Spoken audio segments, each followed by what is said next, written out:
In episode 5, we really get to see the dark heart that beats inside Oz's chest.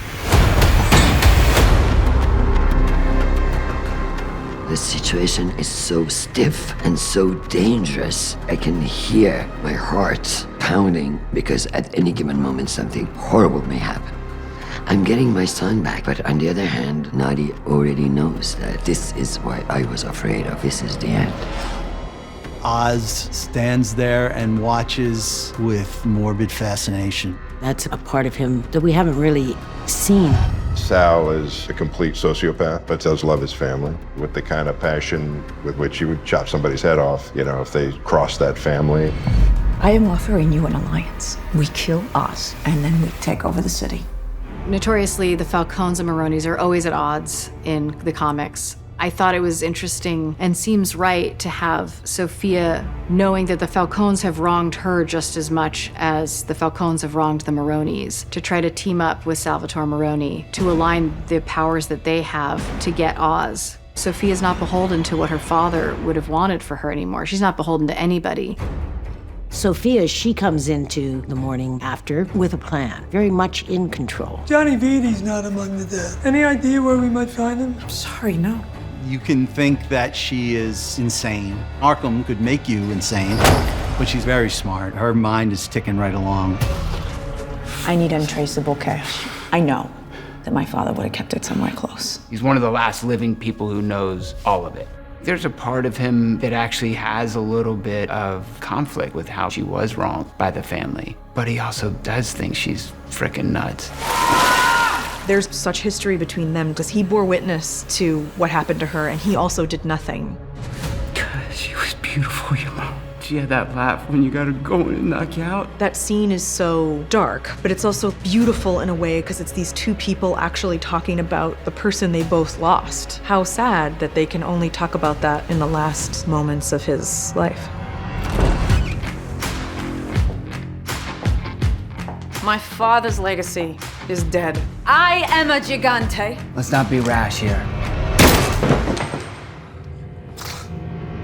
She wants to own this part of her past that rejects the sort of dark patriarchy of her father. In the comics, it's Sofia Falcone Gigante because she marries into a Gigante family, but I thought it was more appropriate to have her take her mother's maiden name. That's Sophia's moment of taking back power and declaring herself to the world. That's such an excellent last twist of the knife into her father's legacy, to be like, your legacy ends with you, and I'm going to actually honor my mother, and this is going to be a matriarchal mob family. It's her world, and we're living in it. I think she should have probably kept me around a little longer. I could have been helpful. But at the same time, it's like, could she really trust him? Cinematically, we did use tracks and dollies and Steadicam as opposed to handheld because she is in control at this moment. Meanwhile, in the unpredictability of Oz, we're in this handheld, gritty kind of world. We're chasing him. We're trying to catch up to what's going on. Look, I got a lot of heat on me. I need you to get my ma out of there. He has killed Taj and Nadia. That's a real screw-up by Oz. He's afraid Sophia's gonna find out about his mother and use her against him. That is his big Achilles heel. Crown Point is a place where Victor grew up that he doesn't want to go back to. It brings about painful memories. Crown Point is the worst impacted by the flood. So not only do they get the most water, do they get the most damage, but they are also the lowest economic area of Gotham and the most neglected after the flood. When she walks into the apartment, she's very disappointed because it reminds her so much of where she brought up the boys. We wanted this particular apartment to feel lived in but neglected. So you will see elements of the family that lived there before and abandoned it after the flood. Mentally, for Frances's progression, this is a real downward spiral for her. What's wrong? Alone? The status of Eve's apartment as a safe place for Oz changes in episode 5. Me and the girls. Yeah. You dangled us in front of her. I didn't dangle you. Eve is no fool. She's there for her girls. She is Mother Hen. She's super protective. Eve and her girls, maybe the strongest family unit we have on the show. She's tremendously afraid of how all of this is going to backfire. I need you to fix this. That's what I do. I fix things. He's bringing the hangman very close to home. That is extremely problematic for Eve. She's done being his safe space. Oz, I'm not going with you. Everything he plans for goes awry. He loses control to the point where he's breaking vases in Eve's apartment. She deeply cares about him, but not at the cost of herself. Eve rejects him.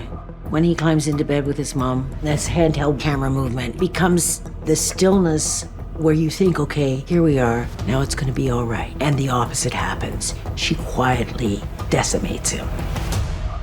What kind of man can't take care of his own mother? He does everything to take care of her, and it's not enough. The women in his life push him away when he goes for comfort. It just kills him. He's constantly looking for his mother's approval and her love. He's at this really low point, and then he finds a jars full of coins. Hey, kid, let's go. We, as the audience, we don't know where we're going. He does. Oz starts to realize that there's potential for his operation there. You know what thrives in a place like this? Mushrooms? Bingo. It's the first up moment for Oz in the whole episode.